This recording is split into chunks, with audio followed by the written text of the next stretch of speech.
हे दोस्तों, आज हम दुनिया के कुछ अजीब से फनी लॉ के बारे में बात करेंगे, जो आपको हंसा भी सकता है और हैरान भी कर सकता है।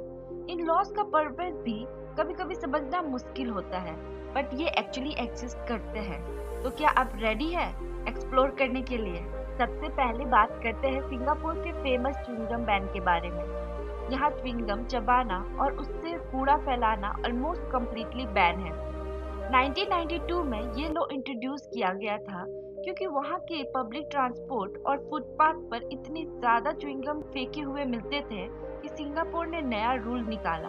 और सिंगापुर के रूल के हिसाब से अगर आप च्युइंगम चबाते हो और उससे सही तरीके से डिस्पोज नहीं करते तो आपको $1000 तक का फाइन लग सकता है। बस कुछ मेडिकल च्युइंगम ही अलाउडेड है और वो भी डॉक्टर के प्रिस्क्रिप्शन पर मिलते हैं। क्लीननेस के केस में सिंगापुर बहुत ही सीरियस है। इटली में कुछ यूनिक लॉज है और रोम में एक ऐसा ही लॉ है जो पालतू जानवरों को लेकर है। रोम में अगर आपने अपने पालतू कुत्ते या बिल्ली को अच्छे कपड़े नहीं पहनाया तो ये अगेंस्ट द लॉ है। उन्होंने डिसाइड किया है कि पालतू जानवरों को स्टाइलिश कपड़े पहनाना ऑनर की रिस्पॉन्सिबिलिटी है और अगर आप ये नहीं करते हैं तो फाइन भी लग सकता है।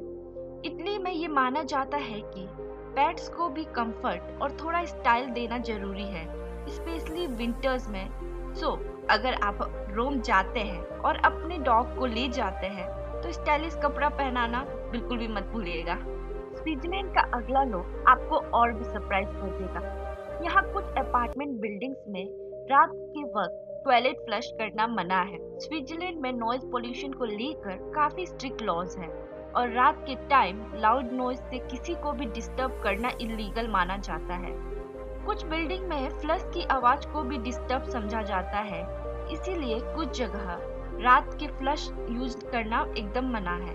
तो स्विट्जरलैंड में लोगों को सिर्फ अपने नेबर का ही नहीं, फ्लश की आवाज का भी ख्याल रखना पड़ता है। अब बात करते हैं कनाडा का एक इंटरेस्टिंग लॉ जो कॉइन को लेकर है। कनाडा में अगर आप किसी शॉप या रेस्टोरेंट में पेमेंट कर रहे हो तो एक लिमिट ही तक आप कॉइन से पेमेंट कर सकते हो। फॉर एग्जाम्पल $10 से ज्यादा का कॉइन एक ही ट्रांजैक्शन में यूज करना मना है। ये लॉ इसलिए बनाया गया है क्योंकि इमेजिन करो आप किसी शॉपकीपर को पूरे कॉइन से ही पे कर रहे हो तो उनका काम कितना मुश्किल हो जाएगा। ये लॉ कनाडा में ट्रांजैक्शन को इजी और फास्ट बनाने के लिए किया गया है। फ्रांस का अगला लॉ फनी और थोड़ा पॉलिटिकल भी है। फ्रांस में आप अपने पेट पिग का नाम नेपोलियन नहीं रख सकते। ये लॉ इसलिए बनाया गया क्योंकि नेपोलियन बोनापार्ट फ्रांस के एक फेमस हिस्टोरिकल फिगर थे और उनके नाम किसी पिग को देना डिसरिस्पेक्ट माना जाता है।